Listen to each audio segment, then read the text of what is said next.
ही देती हैं, लेकिन गांव की औरतियां ये कहली से भक्त मछी झुकाना तंग करके धैले बा।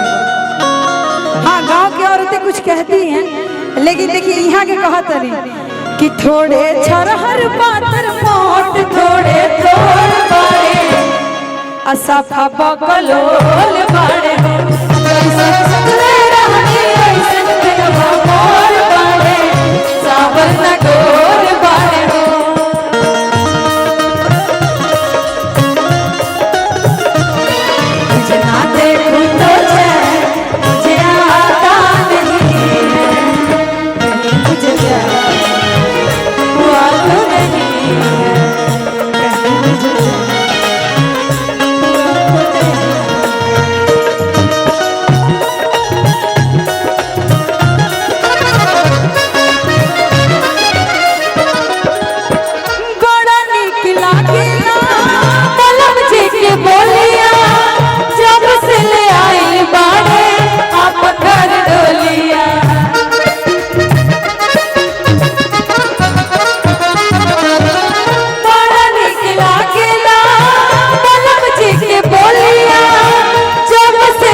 बन के हमरा जिंदगी में आइलिया जोर बाड़ा सावर न गोल बाड़ा जैसन सजले रहनी ऐसन पियवा मोर बाड़ा सावर न गोल बाड़ा जैसन सजले रहनी ऐसन पियवा मोर बाड़ा सावर न गोल बाड़ा।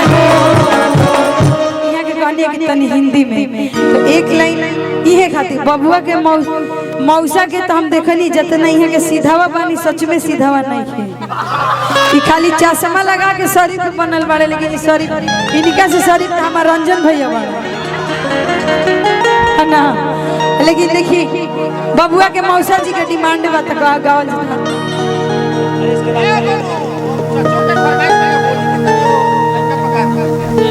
होली पर लइका पका देवे के। अच्छा अच्छा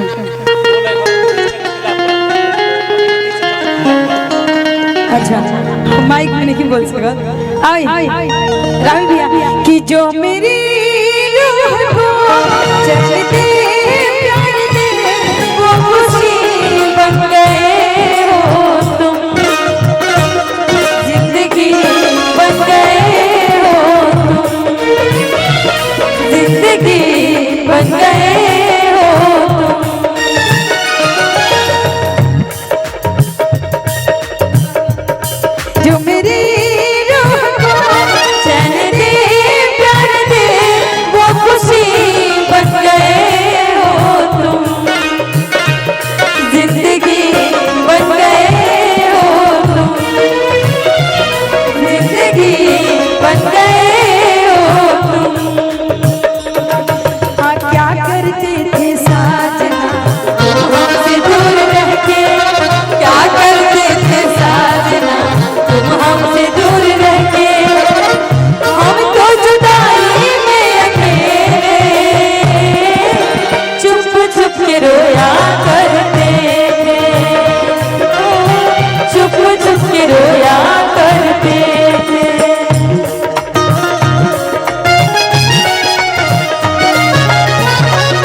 बताइए, आवाज नहीं आ रही।